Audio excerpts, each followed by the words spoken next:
Now let's explain the concept of passing a function pointer as an argument, function pointer as an argument to the function. With a simple example, I will going to explain.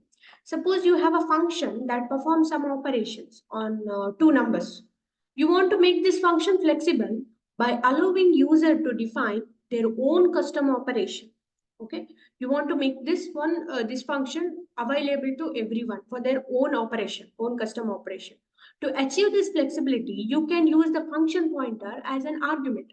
So here we are using function pointer as an argument. Okay, so how it works. So here first what we have done is define a function type takes define define a function type that takes two integers and return an integers. Here it takes two integers, okay, and returns an integer. So operation function, okay, operation function takes two integers and returns an integer. Now function that performs an operation on two numbers based on the function pointer. So now for this, so this function, now we are taking this function pointer as an argument here. You can see here int calculate of operation op int x into y. So this operation is we taken as what?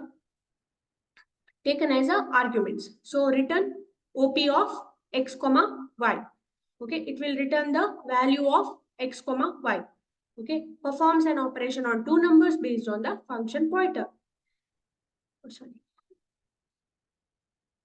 Now list example custom operation function. So we have this one. This is like a function int add int a int b return a plus b. We are defined this custom operation.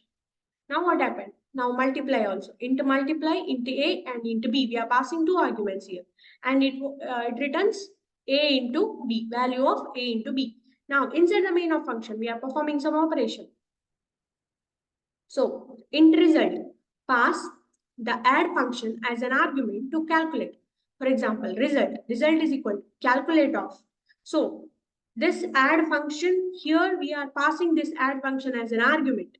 Add 3, 5. Print result add operation. Now what it will print? It will print the result. Again, pass the multiply function. So this multiply function here, we are passing as an argument. Multiply and int a int b. So these argument values are 3, 5. So this will gives you result.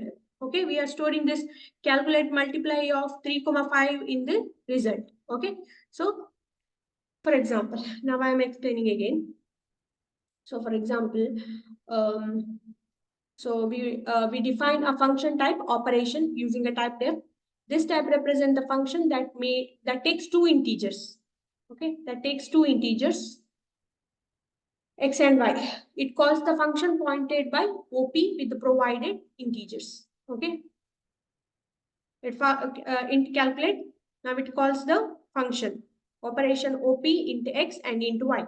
Okay, so it calls the function. Now we provide two examples, add and multiply, that matches the signature of operation type. In the main function, what happens? We call calculate twice. Okay, two times we are calling calculate. Okay, what happens there? Different operations like add and multiply. Okay, how the flexibility of function pointers allows us to easily switch between different operations. So we can easily switch between different operations.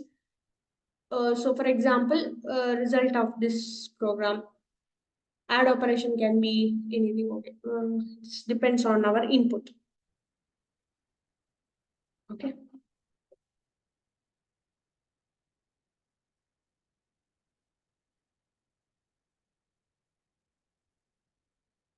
Now the last topic of pointers is pointers to pointers. Okay, so you can use pointers that point to pointers. You can use the pointer that point to another pointer. The pointer in turns point to data. Okay, pointer points to another pointers. Okay, that pointers may point to the data or even to other pointers. To declare the pointers to pointers, just add asterisk for each level of reference. For example, here we can see, so int x is equal to 10, right? So int star px, it is pointer to what? Int. Next, double star ppx, what it points? Pointer to int. Okay, this is pointer to int, this is pointer to int. Now, px, what px stores? Px stores address of x. Now, ppx stores address of pointer. Okay, address of px. Px stores address of x and ppx stores address of px, which means it's a pointer. So what happens here? The pointer points to another pointer, that is px. Ppx pointer is points to the another pointer, which is px, right? So what happens? Px holds the address of x and ppx holds the address of px. Now, print the value pointed by the pointer that px points to.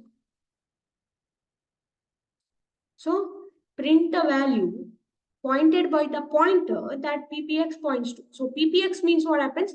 Ppx is px, right? So, ppx is px. So, here we have the value. So, what happens here?